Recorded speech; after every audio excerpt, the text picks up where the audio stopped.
I lived in constant fear. My parents were constantly fighting. My father was an alcoholic. I felt always that I was alone.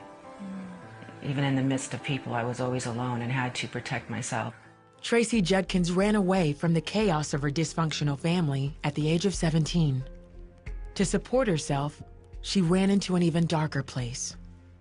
The world of topless dancing is a world of fabrication. The only way you're accepted is sexually. You have to learn how to manipulate manipulation. Tracy also got hooked on methamphetamines. At first, when you start this drug, there's this huge lie that it tells you. You are super powerful. You can do all things. It's euphoric. But no matter how much methamphetamine I used or how much alcohol I drank, it wouldn't make the pain go away. In 1996, Tracy found out she was pregnant. I had met my daughter's father in a restaurant, and while I was pregnant, I didn't use any alcohol or drugs. But as soon as I decided to pick up, that roaring lion was there waiting for me, and it came back 1,000-fold. As a direct result of that, I lost everything. Including the only person she loved, her daughter.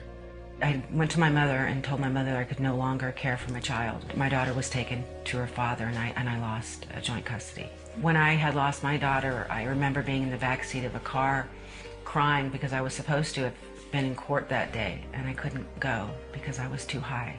As Tracy's drug use escalated, she turned to crime to buy drugs.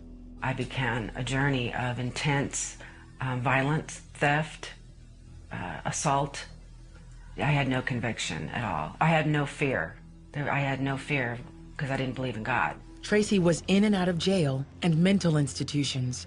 The streets became her home. I had warrants out for my arrest.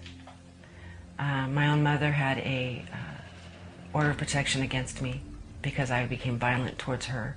Finally, Tracy turned herself into the police and went to jail. I felt as though I hadn't just hit the bottom, but I slammed through to the pit. And I felt such despair. There was absolutely no hope.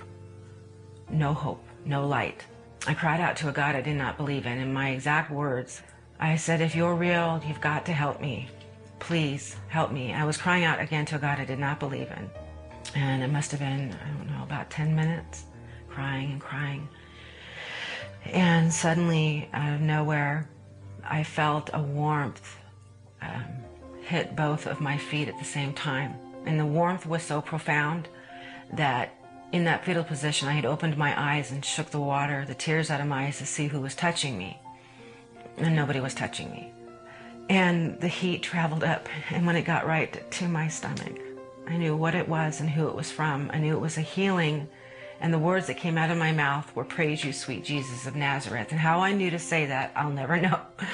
But the warmth traveled up my entire body, and I felt a comfort and a peace I had not felt all of my life.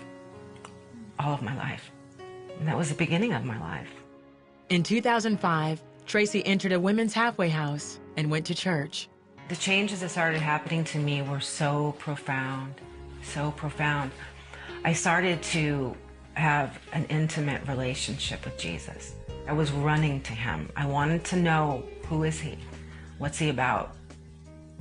You know, what happened to me? What did I experience?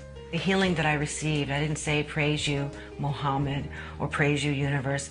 My exact words were, "Praise you, sweet Jesus of Nazareth."